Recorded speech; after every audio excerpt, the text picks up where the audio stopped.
Hi, my name is Madison Overby, and I'll be talking about the COVID-19, aka the coronavirus.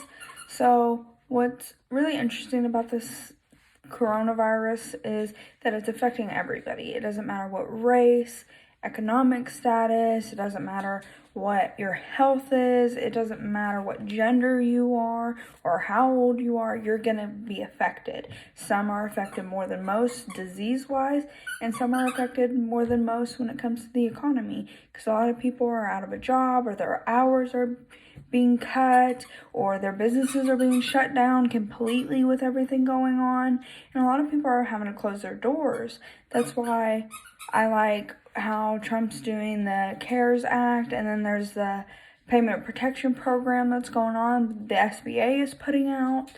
And I really see the front line of this because I work at a bank. And so a lot of people call in, they always call in about the stimulus check, the PPP loan, that's what we call it, the Payment Protection Program loan, and just little stuff like that. And like my bank's really helping because they're doing like a deferral program for your loan, like a 90-day deferral program for you don't have to make payments on your credit cards or your loans or your mortgage.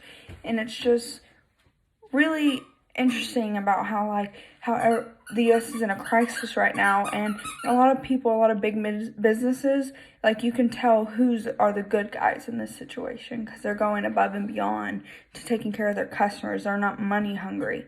They know like, hey, everybody's suffering. We need to do our part to help out. My position on the coronavirus is I'm really just ready for it to be over. I know a lot of people are ready for it to be over. I thought at the beginning that it was dumb, that everybody was freaking out too much, that it needed to stop, that everybody needed to calm down. And then I really woke up because I had to go to the ER and I was at home for a week. And even the thought of me having the coronavirus actually scared me. I was shaking, I was freaking out. And so I think that was a really good wake up moment that I need to start wearing masks in public, even if I could be sick, I could get somebody else sick. I needed to stay home. I needed to sanitize. I needed to stay that 6 feet. That was a big thing at my job right now, is 6 feet. A lot of people got sent home and working remotely from their house to make sure that we're following the 6 feet.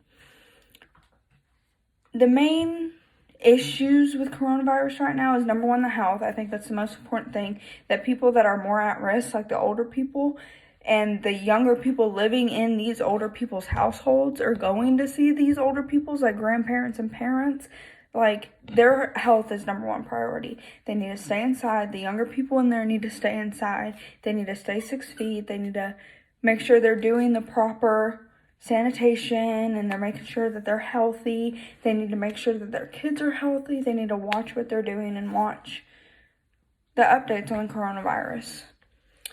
The most important counter arguments is, I saw this one protest at Arizona State Capitol. There was a protest going on about saying we're a free country. You're not going to make me stay home because this is a free country. You can't make me do that. And a lot of the nurses around that area would come and just sit there and take the yelling and the people getting in their face saying, oh, this is a free country, you're not going to tell me what to do, because they were protesting it as well.